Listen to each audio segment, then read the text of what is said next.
Do you live in a virtual reality? So this book that the comrades and I have started reading, which I mentioned last week, is actually by this author, Marina Budik, and she is a Marxist. She's from Ukraine, but she did move to Russia, as far as I was told. And she is an actual Marxist scholar. She's studied many different sciences, and she's pretty well versed in all things Marxism. So I'm very happy to see her integrating more modern Marxist notions into her studies, because I do believe that in the Russian-speaking world, there is a little bit of a lack. There's a little bit of a lack in looking into more modern ideas for various reasons. Red conservatism is one of these reasons.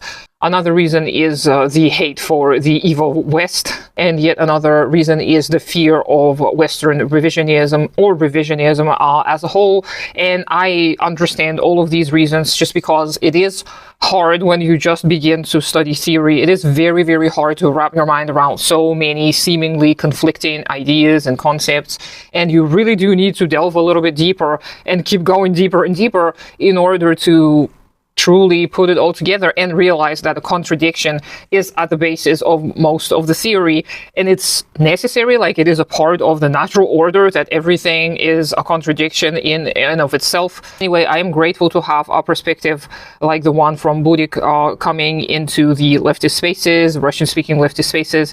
Even though we haven't read too much into the book, we are on the first chapter right now, but I am already beginning to see a lot of very useful information, which I've seen in Althusser and in some other Western thinkers and scholars and academics. And the living in the virtual world is something that postmodernists looked heavily into, especially Baudrillard, as far as I know. And I think I shared before this one book that criticizes Baudrillard's views on, the universe. And I did appreciate that perspective quite a lot, because I don't really want to read Baudrillard. I just don't have the time and the energy to invest yet into another thinker, especially when I have so many Marxist and Marxist-Leninist texts still on hold waiting for my attention. But the way Budik distinguishes virtual reality apart from, the actual reality is very non-Baudrillardian, not postmodernist at all. She clarifies that in the past, especially in the last 20 years or so, after having endured some postmodernist influence, obviously, there has been this widening of the understanding of what virtual even means. And therefore, some scholars actually suggest that virtual could even apply to things like symbols and things like, books and just everyday occurrences that do not happen in the real physical world, which to me is quite questionable. And I agree with Budik on this, because we cannot just call everything something else, right? As far as I can tell, she is saying that some of these scholars who suggest that they basically replace the word ideal with the word virtual, which is unnecessary, because ideal already is, as a concept, has existed for a long, long time, and it's already encompassing everything that it needs to in order to be understood and in order to be helpful to our vocabulary and to our interactions and to our studies.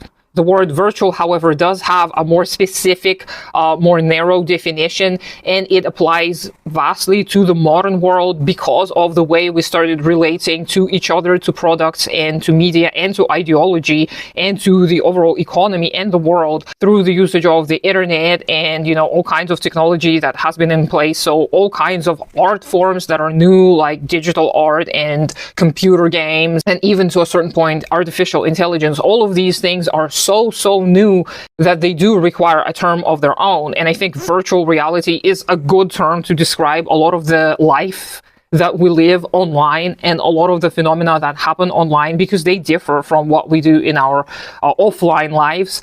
And I personally have been wondering a ton over the years about the influence of the online on the offline.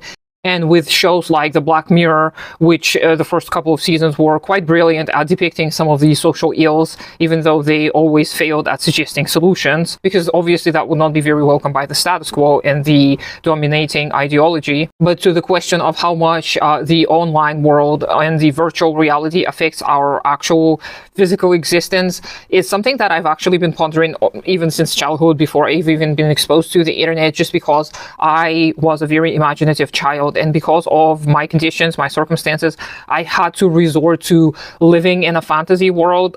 Just like many children do, it's completely normal for children to be highly imaginative. It's actually completely normal, I would argue, for adults to be highly imaginative. It's just that when we're adults, we don't necessarily have the time and the energy to invest as much time into living a second life in our heads. But being a child and living in my secluded little space in my head and just creating all these universes and all of these possibilities and all of the what if scenarios, I remember just thinking to myself that I would not want to live in this reality that I was inventing, because that would be boring. And I think I've already shared this before. Even though I find a lot of social interactions quite draining, I do very much strive to talk to people in my real life. I very much strive for human connection in real life. And my mind does not perceive online interactions the same way I perceive online interactions. And I'm actually grateful for that. And I think back in childhood, my psyche was to an extent trying to avoid getting stuck in this fantasy world. And I'm happy that I did not get stuck in a fantasy world, because I see a lot of people, some of them are my peers, some are a little bit younger, who do prefer to spend more time either in their fantasy world or in a virtual reality. And I do believe that this is going to end up being harmful, just because we as humans, we have the bodies that have adapted over thousands of years to live in the physical world, to interact to people face to face, to go at a slower pace, etc. So I see a lot of potential risks and a lot of potential harms in spending more and more time in a virtual reality. And of course, there are a ton of risks that we can discuss, and I may discuss them later as we delve deeper into that work by Marina Budik that I already mentioned at the beginning of this video. But today I just wanted to discuss briefly this escapism, this desire to escape into a virtual reality or your own fantasy world, because I think analyzing this desire can be very, very helpful. And this is what I talked about in the previous video as well. When we are very, very deeply traumatized by the capitalist mode of production, we are going to look for ways to lessen the pain. And this is normal. This is normal for a human nervous system to avoid getting overwhelmed and to avoid getting overworked. So it's going to find respite, if you will, in various little activities, which some may become harmful. And I think I talked a little bit before about all kinds of defense mechanisms that our psyche comes up with, or our nervous system comes up with. And I do believe firmly that engaging in some escapist activity is not harmful, and it's actually necessary. However, the devil is in the dose. If you find yourself increasingly spending more and more time in a virtual reality or in a different fantasy world, a manufactured world, I personally would seek out help and seek out some kind of a connection outside of my own head and of my own little safe spaces, just because you may get stuck and you may find yourself isolated later on, and you might accidentally marginalize yourself and kind of back yourself into a corner where you perceive a lot of the people to be your enemies. And this is a dangerous path. This is a slippery slope, because it may lead to exclusion, and exclusion breeds fear. And fear, just as I mentioned in some of my previous videos, is the fuel to fascism.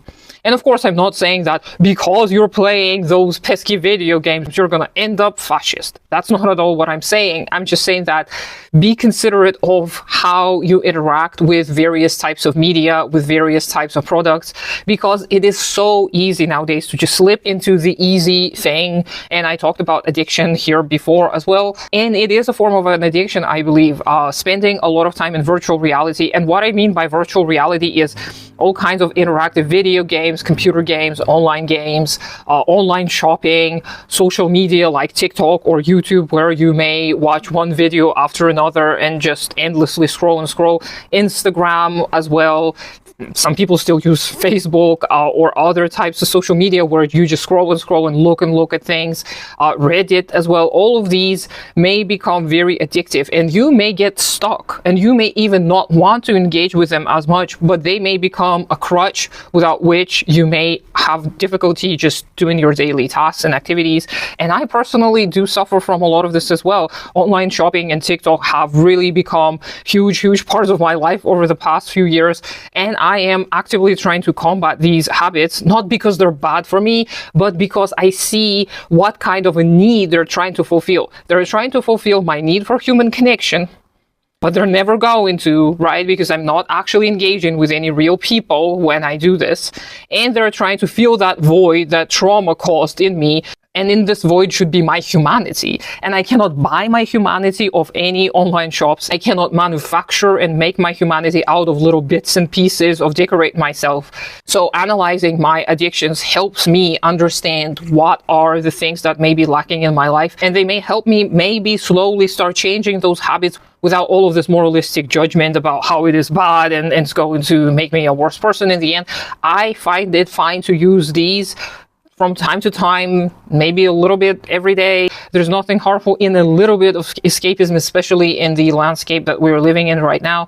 But do be careful, do be cautious, and do analyze why you do certain things. This is necessary for any type of Marxist analysis. The beginning of it is always the question why.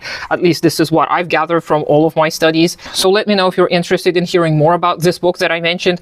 I don't think it's been translated into any languages yet. I think it is only available in Russian right now. But again, let me know if you're interested in me talking more about it, because I'm personally, just as I said before, I'm very excited and I'm very glad that we picked that book. I hope you have a great day today. Consider supporting me on Patreon. Do take care of yourself and your community first, and I'll talk to you sometime later.